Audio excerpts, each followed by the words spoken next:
I know what it is to be in the darkness, but I also know what it is to live in the light. Amen. Jesus is the most real thing. I'm not offering you a part of the assemblies of God. I'm not even offering you harvest. I'm offering you Jesus. Wherever there's a precedence in the Bible of the Lord doing something, you can connect to that by faith and say, Lord, it happened here. I want to see it happen in my life. Amen. I just have the audacity to believe that the Bible is, I'm serious. I'm going to prove here in Northern California that what's in the Bible, what's in the book of Acts works, and it is not ancient, outdated, archaic stuff, but it is real. I believe it. I believe it. I've read it over and over and over and over and over again. I said, God, I am going to give my life proving your word right. I'm going to prove that what's in this Bible is for today, that we have access. I believe this stuff. I believe it because I knew what it felt like to not believe it and to live in the dark lands and to live in depression and hopelessness. See, some of you believe that if you get stuff, you're going to be happy. And you are very wrong. Stuff cannot fulfill an empty soul.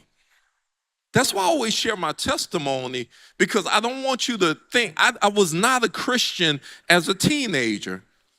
I hated God. I hated the church. I hated Christianity.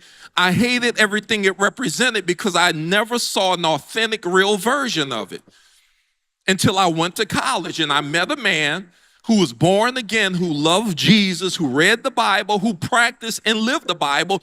And I said, oh my God, this is real. But I watch him for 1 week or two. I watched him for an entire year. That's how disconnected from this that my heart was.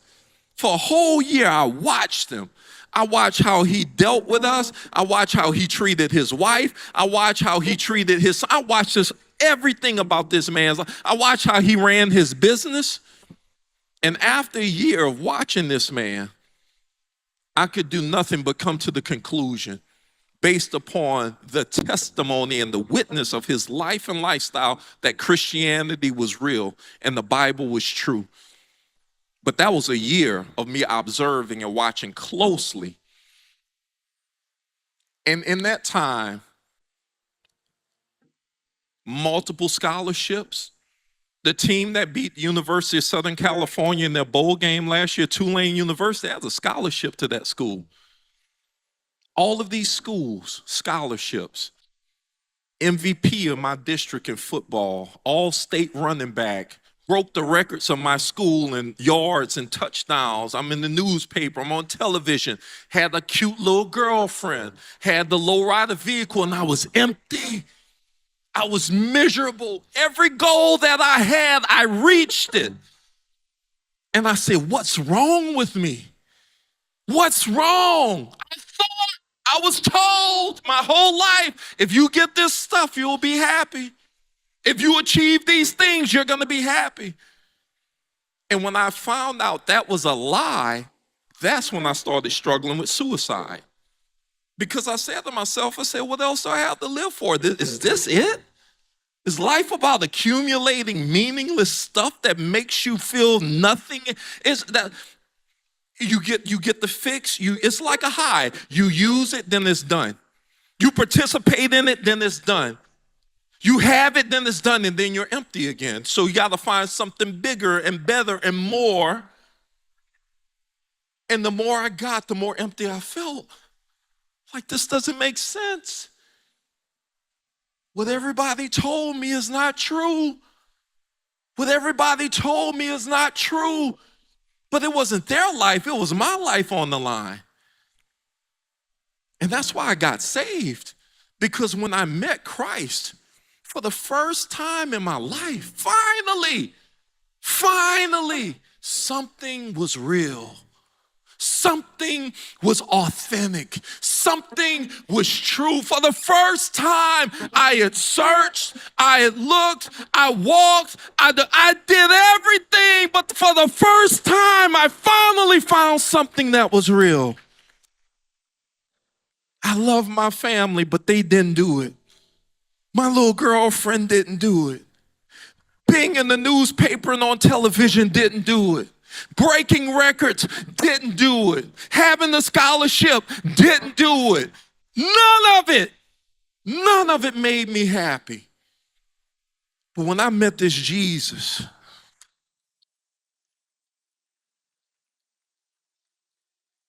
when I met him, I said, oh my God, this is what I've been searching for my entire life.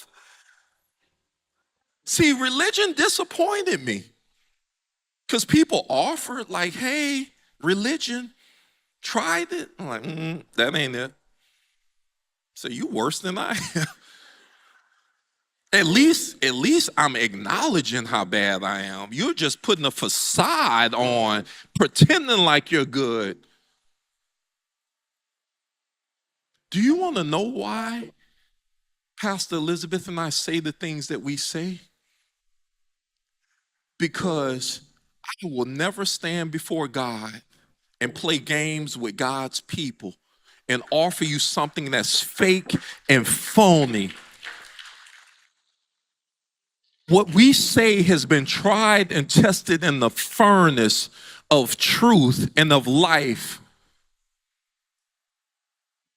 What my sister is talking about, that is real.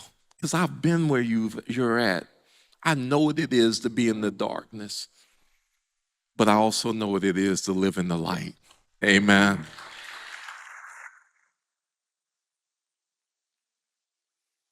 Jesus is the most real thing. I'm not offering you a part of the assemblies of God. I'm not even offering you harvest. I'm offering you Jesus.